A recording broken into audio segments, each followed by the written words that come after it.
Reserve bank മുൻ governor Raghuram Rajan രാഷ്ട്രീയത്തിൽ ഇറങ്ങുന്നു എന്നുള്ള വാർത്തകൾ ഇപ്പോൾ കഴിഞ്ഞ കുറച്ച് നാളുകളായി സജീവമാണ്. അദ്ദേഹം കോൺഗ്രസിൽ ചേർന്നേക്കുമെന്നാണ് റിപ്പോർട്ടുകളുള്ളത്. ദീർഘനാളായി കോൺഗ്രസുമായി അടുപ്പം പുലർത്തുന്ന രഘുറാം രാജൻ മോദി സർക്കാരിന്റെ കടുത്ത വിമർശകനാണ്. മഹാരാഷ്ട്രയിലെ മഹാവികാസ് അഘാടി സഖ്യത്തിന്റെ പൊതു സ്ഥാനാർത്ഥിയായി ഇദ്ദേഹം രാജ്യസഭയിലേക്ക് മത്സരിച്ചേക്കുമെന്നും റിപ്പോർട്ടുകളുണ്ട്. 2013-16 കാലത്ത് റിസർവ് ബാങ്ക് ഗവർണറായിരുന്നു രഘുറാം രാജൻ. കഴിഞ്ഞ ദിവസം മുൻ മുഖ്യമന്ത്രിയും ശിവസേന നേതാവുമായ ഉദ്ധവ് താക്കറെയെ രഘുറാം രാജൻ സന്ദർശിച്ചിരുന്നു. ഇതോടെയാണ് ഇത്തരത്തിലുള്ള അഭ്യൂഹങ്ങൾ ഉയരുന്നത്. ഫെബ്രുവരി 27-നാണ് രാജ്യസഭാ തെരഞ്ഞെടുപ്പ്. മഹാരാഷ്ട്രയിൽ നിന്നും 6 ഒഴിവുകളാണുള്ളത്. നിലവിൽ അംഗബലം അനുസരിച്ച് 44 അംഗങ്ങളുള്ള കോൺഗ്രസിന് ഒരാളെ ജയിപ്പിക്കാൻ സാധിക്കും.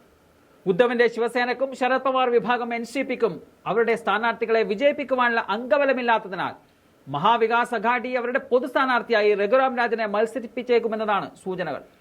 എന്നാൽ രഘുറാം രാജൻ ഈ വാർത്തകളെ നിഷേധിക്കുന്നുണ്ട്. അത്തരത്തിലുള്ള നീക്കങ്ങൾ ഇതുവരെ ഉണ്ടായിട്ടില്ല എന്നാണ് അദ്ദേഹം പറയുന്നത്. സൗഹൃദ കൂടിക്കാഴ്ച മാത്രമാണ് ഉദ്ധവുമായി നടത്തിയതെന്നും അദ്ദേഹം പറയുന്നുണ്ട്. എന്നാൽ അതല്ല കാര്യമെന്നതാണ് പുറത്തേക്ക് വരുന്ന സൂചനകൾ. ആദ്യ ഭാരത് ജോഡോ യാത്രയിൽ അദ്ദേഹത്തിന്റെ സാന്നിധ്യം വലിയ ചർച്ചയായിരുന്നു.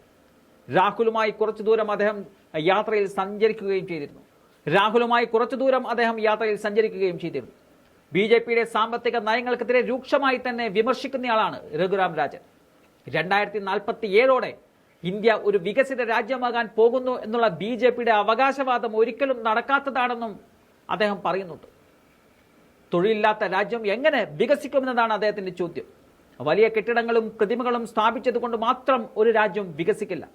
ഇവിടെ പഠിച്ചിറങ്ങുന്ന യുവാക്കൾക്ക് തൊഴിലാണ് ഉണ്ടാകേണ്ടതെന്നും അദ്ദേഹം പറയുന്നുണ്ട്. എന്നാൽ അടുത്ത നാളുകളിൽ തന്നെ BJPക്കെതിരായ പോരാട്ടത്തിൽ കോൺഗ്രസിനൊപ്പം അദ്ദേഹം രാജ്യസഭയിൽ ഉണ്ടാകുമെന്ന് തന്നെയാണ് ഈ അവസരത്തിൽ പറയാൻ സാധിക്കുക.